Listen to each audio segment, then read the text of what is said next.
বৃষ্টি পড়ছে টুপটাপ। জানালার পাশে বসে অনামিকা চুপচাপ তাকিয়ে আছে ভিজে রাস্তাটার দিকে। একসময় এই রাস্তাতেই দাঁড়িয়ে অর্পণ ওকে ছাতা ধরত, হাসতো, বলতো এই বৃষ্টি না থাকলে প্রেমটাই অসম্পূর্ণ রয়ে যেত। আজ সেই বৃষ্টি যেন অনামিকার চোখের জল হয়ে জানালায় পড়ছে।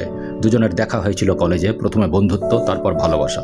অর্পণের হাসি, ওর কণ্ঠ, ওর যত্ন সব কিছু যেন অনামিকার পৃথিবীকে ঘিরে ফেলেছিল।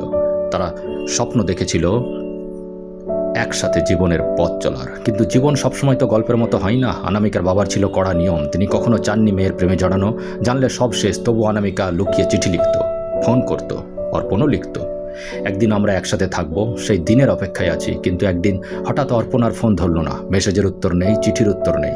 অনামিকা ভেবেছিল হয়তো রেগে আছে, কিন্তু দিন পেরিয়ে গেল, সপ্তাহ কেটে গেল, কোনো খবর নেই। একদিন কলেজে খবর এলো অর্পণ অ্যাক্সিডেন্টে মারা গেছে।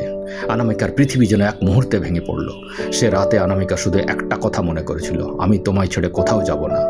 এই ছিল অর্পণের শেষ কথা। দিন গড়িয়ে মাস কেটে গেল। একদিন অনামিকার হাতে একটা খাম এলো, অর্পণের লেখা চিঠি।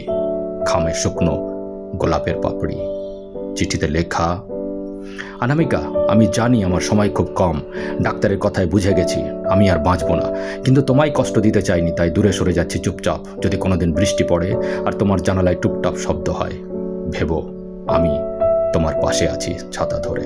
চিঠি পড়ে অনামিকা আর ধরে রাখতে পারল না কান্না। বৃষ্টির ফোঁটায় চোখের জল মিশে গেল। আজও যখন বৃষ্টি নামে অনামিকা ছাতা নেয় না, সে হাঁটে ভিজে রাস্তায়, মনে মনে ভাবে অর্পণ এখনো আমার পাশে হাঁটছে।